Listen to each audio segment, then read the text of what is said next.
Hello guys, welcome back to my YouTube channel Trade with Chandan. Today we are going to trade in Nifty. Hopefully आप सब अच्छे होगे, fit होगे, fine होगे. दिल्ली की ये विंटर्स इस बार थोड़ी सी स्लाइटली ज़्यादा ठंडी कह सकता हूँ मैं. कोल्ड थोड़ा ज़्यादा है. होपफुली टचवुड अभी तक कोल्ड मुझे नहीं हुआ तो मैं बहुत खुश हूँ. बात करते हैं मार्केट की. तो मार्केट में भाई ट्रम्प चाचा ने इतना क्या बताऊँ फ्रस्ट्रेट करके रखा ना. कभी रैंडम न्यूज़, कभी कुछ वॉर. कभी कभी लगता है जो इलेक्शन टाइम पे जो गोली डोनाल्ड ट्रंप को छू के निकली थी ना, काश वो लग जाती. काश लग जाती ना, तो आज मार्केट बहुत अच्छी कंडीशंस में होता, क्योंकि उस बंदे ने इतना परेशान किया ना. लाइक पिछला पूरा साल वॉर, टैरिफ, इन सब चीज़ों में निकला है और अभी भी वही चीज़ें रिपीट हो रही है अगेन. वो हमें बोला गया है कि रशिया से ऑयल मत खरीदो, नहीं तो 500% टैरिफ लग जाएगा. देखते हैं क्या होता है. फिलहाल उसका इम्पैक्ट दिख रहा है मार्केट में, और कहीं ना कहीं मेरा पोर्टफोलियो जब भी ट्राई करता रहा रिकवर होने का, ये ऑलमोस्ट ब्रेक इवन आ गया था. और कब एक बुढ़ा बैठा हुआ है जो अमेरिका में, जो जीने नहीं दे रहा. ट्रेड प्लान क्या हो सकता है? तो ट्रेड प्लान के लिए थोड़ा हायर टाइम फ्रेम पहले स्विच करेंगे. अभी आप देखोगे ऑलमोस्ट एक गैप के पास है मार्केट और कहीं ना कहीं वहीं खुल रहा है. ठीक है, तो देखो अगर यहाँ से एक पॉजिटिव ये जाता है, ठीक है, तो वो एक थोड़ा बेटर अप्रोच होगा कि यहाँ पे गैप पे ऑलरेडी मार्केट ने काफ़ी रिट्रेसमेंट कर लिया है. ठीक है, एक सपोर्ट जोन पे भी आप अगर आसपास देखोगे यहाँ पे मार्केट को, तो एक सपोर्ट जोन पे भी कहीं ना कहीं आसपास आ रखा है वो.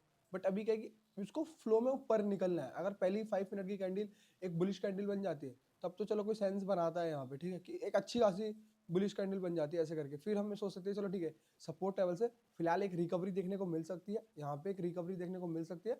अगर ऐसा नहीं होता यहाँ पे लाइक एक ये रिट्रेसमेंट लेके एक ऐसे रेड कैंडल बना देगा, तो फिर शॉर्ट करो. फिर तो शॉर्ट करो. क्यों?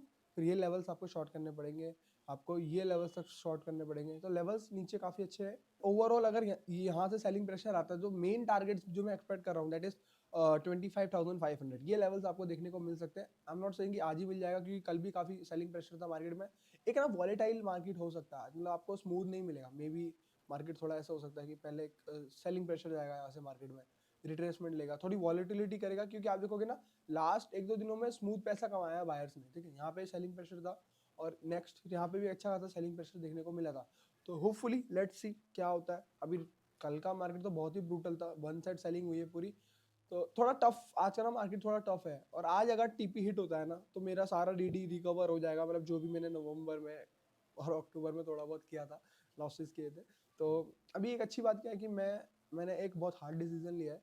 दैट इज कि मेरे को ये प्रोसेस रिपीट करना है फॉर द नेक्स्ट 3 मंथ्स. ठीक है, आई डोंट केयर मेरे एसएल हो रहे हैं, टारगेट हो रहे हैं, मैं लॉसेस में भी जाऊंगा ना, मैं एकदम न्यूट्रल रहूंगा. क्योंकि मैंने दिसंबर और नवंबर में ना तो लॉसेस किए, और उससे जो सीखा ना, दिसंबर में लॉस नहीं किया, ब्रेक इवन था. बट नवंबर में मैंने ना खुद पे जो डाउट किया ना, उससे मुझे बाद में बहुत डिसअपॉइंटमेंट हुआ. मैंने आपको चीज़ कही थी कि आप अगर प्रोसेस ओरिएंटेड होकर लॉस कर रहे हो, जो लॉस है आपके पॉकेट साइज का है, तो कोई प्रॉब्लम नहीं होता. बट आप क्या कर रहे हो कि आपने कुछ रूल वहाँ पे ब्रीच कर दिया. अगर आपने एक छोटा मिस्टेक भी कर दिया ना, और उसकी वजह से आपका जो आउटकम था वो अपोजिट हो गया, तो जो रिग्रेट होता है ना, वो रिग्रेट लेके मैं जी नहीं पाता. तो सेम प्रोसेस पे मैंने लास्ट फ्राइडे भी प्रॉफिट किया था, मंडे भी किया था, आज फ्राइडे दोबारा आ चुका है.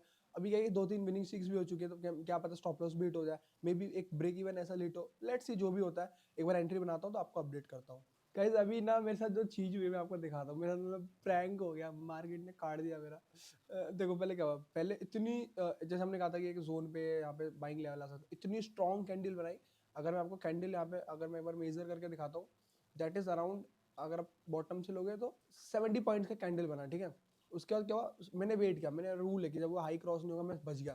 मेरा यहाँ ऐसा हो जाता अगर मैं यहाँ पे ट्रेड लेता. ठीक है, क्योंकि मैं अक्सर इतनी स्ट्रॉन्ग कैंडल के ट्रेड ले लेता हूँ, बट मैंने आज नहीं लिया. मैंने कहा चलो नहीं वेट करते हैं, अवॉइड करते हैं. ठीक है, और उसके बाद क्या हुआ कि ये जस्ट फ्लो में बच गया हम यहाँ पे. ठीक है, नहीं तो मेरा ऐसा जाता, मैं बड़ा अच्छा फील कर रहा था. मैंने वाह वाह क्या किस्मत है, बच गया. फिर इतनी बड़ी रेड कैंडल बनी, मैंने स्टिल वेट किया कि नहीं नीचे क्लोजिंग मिलेगी, कंफर्मेशन आएगी, then I will go for a trade. ठीक है, और कंफर्मेशन मिली और इतना सडन एक स्पाइक आया. स्पाइक देखो आप, मतलब बेमतलब का, जब प्राइस नीचे ही जाना था तो इतना बड़ा स्पाइक क्यों, फालतू में वॉलेटिलिटी कर रहे हैं मार्केट में. और आप अगर प्रीमियम्स के चार्ट देखो ना, दैट इज इनसेन. मतलब इतना वॉलेटाइल प्रीमियम, मतलब विद इन अ मिनट आप देख सकते हो स्ट्रेडल 180 से अप्रोक्स 185, इतना प्रीमियम नहीं आना चाहिए. और एट द एंड रिजल्ट क्या मिला, ह्यूज लॉस. लॉस प्लान्ड है, ऐसा नहीं है कि ज़्यादा हो गया, जितना एक्सपेक्ट था उतना ही लॉस हुआ है. तो मैं नहीं कहूँगा कि चलो ज़्यादा हो गया, बेकार हो गया. सो अगेन वही बैक टू द बेसिक्स, वही अप्रोक्स. अब तो कैपिटल ज़्यादा कर दिया तो 1% डी में आ गया, दैट इज 30,000. बुरा लगता है. ठीक है, विनिंग स्ट्रीक थी, पर प्रॉब्लम क्या है कि अब देखो, that hurts me. And that is the trading, that is the reality of trading. It breaks you first. वो आपको मेंटली एकदम क्रश कर देगी, क्रश डाउन कर देगी. अब ठीक है, it's okay, part of game, you can't deny, that is the ultimate truth. अब बुरा लगता है ना, पर कुछ नहीं कर सकता. मैं क्या कर सकता हूँ, मैंने रूल्स फॉलो किए. मैं वहाँ ट्रैप, देखो मैंने आपको एक चीज़ कही थी, पता क्या, अगर मैं यहाँ पे ट्रैप हो जाता ना इस पर्टिकुलर पॉइंट पे कि हाई क्रॉस करने से पहले ट्रेड ले लेता, तो आई थिंक मेरे को ज़्यादा हर्ट करता कि अरे यार काश वो वेट करता मैं पूरा, कि मेरे जब रिक्वायरमेंट्स मीट नहीं होते और मैं वहाँ पे माइनर मिस्टेक कर देता हूँ. मैंने ऐसा कर था, वो माइनर मिस्टेक आपके आउटकम में एक बड़ा चेंज लाती है. तो ये ऐसा लेने से अच्छा ये वाला एसएल में ज़्यादा प्रेफर करता हूँ कि ये परफेक्ट सेटअप पे आया था. तो ठीक है, it's okay, part of game, आप कुछ नहीं कर सकते ज़्यादा. थोड़ा बहुत तो रिग्रेट होगा, बट कुछ नहीं कर सकते. यही रियलिटी है ट्रेडिंग की. आपको बड़ा लॉस अगर नहीं करना, लॉस होने के बाद कुछ नहीं करना. भी बड़ा लॉस इनिशियली ट्रेड वन से बड़ा लॉस नहीं होता, वो बड़ा लॉस किया जाता है. अगर मैं यहाँ पे अभी फोमो में आ गया और मैं गुस्से में ट्रेड मारना स्टार्ट कर दिया, रैंडमली इधर उधर कर दिया, ये कर दिया, वो कर दिया, तो क्या होगा, मेरा भी क्या हाल होगा, मेरा भी हाल और जैसा होगा. जो मैं अपने प्लान रिस्क, आप देखो इधर देखो, अगर यहाँ से मैं मार करता अप्रोक्स, चलो ठीक है 10 पॉइंट मिलते तो मैं ब्रेक इवन कर देता हूँ, स्टिल मेरा ऐसा लब कहाँ आ जाता, यहाँ पे आ जाता. यहाँ पे आता अगर मैं री एंट्री नहीं लेता ना, इन्हीं इन्हीं वजहों से री एंट्री नहीं लेता. ठीक है, अब इतना वॉलेटाइल सा हो रहा है ये. अब बताओ क्या होगा, यहाँ पे ऐसा हिट हो गया, फिर मेरा डबल लॉस हो जाएगा. थोड़ा वहाँ पार्शियल बुक भी किया होगा मैंने, नहीं बुक तो हम 10 पे करेंगे ना, तो नहीं सॉरी कुछ नहीं करता. अगर यहाँ पे जाता 7 पॉइंट का और लॉस होता, मतलब 18 प्लस 9,000 के पास और लॉस हो जाता अगर हिट करेगा तो. अगर टीपी देगा तो टीपी देखो यार, अल्टीमेटली तो आप अपना प्रोसेस ही फॉलो करोगे ना, आप नहीं कर सकते. ये वॉलेटाइल मार्केट था, मतलब था ये हफ्ता थोड़ा ठीक है जैसा भी होता है, पार्ट ऑफ गेम, एक्सेप्ट करो.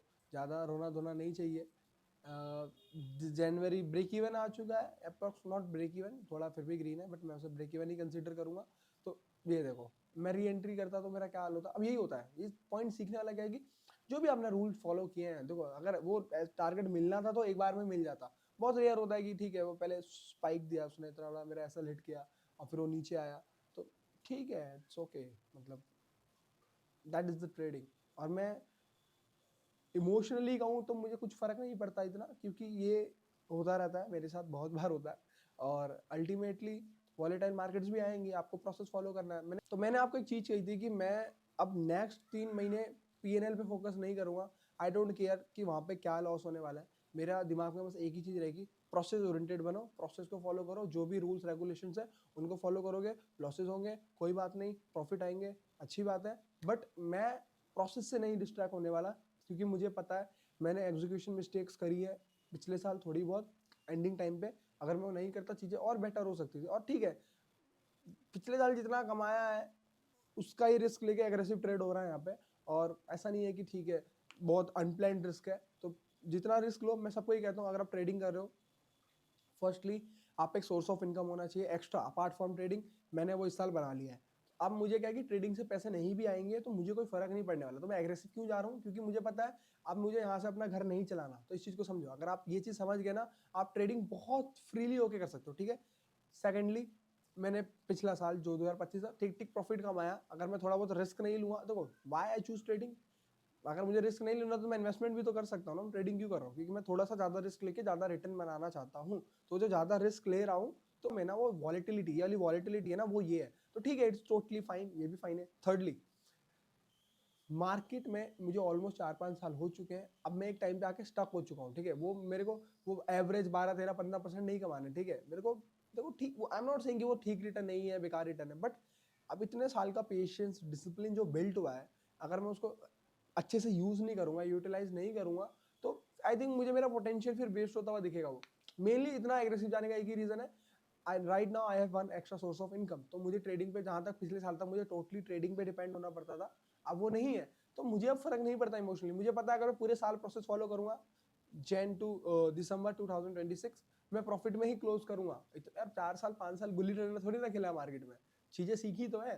तो यही टाइम है अपने स्किल्स को टेस्ट करने का, अपने पेशेंस को टेस्ट करने का. अल्टीमेटली ये ईयर बहुत बड़े एम्बिशन से जाने वाला है. क्या मैं 4-5 साल जो भी मैंने वो सीखा, क्या मैं उसे राइट तरीके से इंप्लीमेंट कर सकता हूँ, नहीं कर सकता हूँ. बाकी लॉसेस हुए तो ठीक है, प्लान रिस्क है, 5 लाख के आसपास का रिस्क लेके चल रहे हैं, अगर हुआ तो ठीक है, बंद करेंगे फिर.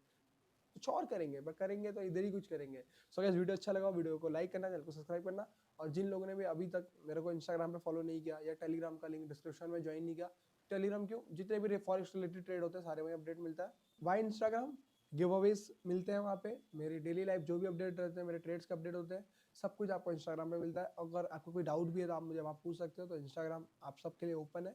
और guys, अगर आपको वीडियो 1% भी अच्छा लगा ना, एक कमेंट छोड़ के जाना कि मतलब मैं ट्राई करता हूँ मैं ऑनेस्टी से आपको रियलिटी दिखाऊं, जो भी चला। मैं चाहता तो वीडियो नहीं बनाता, नहीं डालता, बट नहीं, मेरा यही इंटेंशन है। मैं ट्राई करूंगा कि इस साल मंडे फ्राइडे जो भी मैं इंडियन मार्केट्स के ट्रेड ले रहा हूँ उनको रिकॉर्ड करके डाल के दूं आपको। क्यों? आपको सीखने को मिले साइकोलॉजिकली मैं कैसा सोचता हूँ जब मेरे स्टॉप लॉस हिट होते हैं, मैं अपने लॉसेस को कैसे मैनेज करता हूँ, मेरी अप्रोच क्या रहती है। ये लाइव लर्निंग्स है, ये आपको रील वाली ट्रेडर नहीं सिखाएंगे। यहाँ पे ना एक बहुत बड़ा डिफरेंस है, रील वर्सेस रियल। यहाँ पे आपको ये एक बहुत मेजर डिफरेंस मिलेगा। बहुत लोग आके बस बोलते हैं कि ये हो जाता है, ऐसा कर लेते। बोलने और करने में बहुत फर्क है। पेपर ट्रेडिंग में हर कोई प्रॉफिटेबल है, बट जब when ever its about live market execution, क्योंकि एग्जीक्यूशन ही सबसे बड़ा एरर करते हैं लोग इमोशंस में आके। तो एक प्यारा सा कमेंट छोड़ के जाना, चैनल को सब्सक्राइब करना। कोई भी डाउट हो इंस्टाग्राम पे जरूर पूछना मेरे से, मुझे अच्छा लगेगा, मैं किसी की हेल्प करता हूँ। मिलते हैं नेक्स्ट वीडियो के साथ।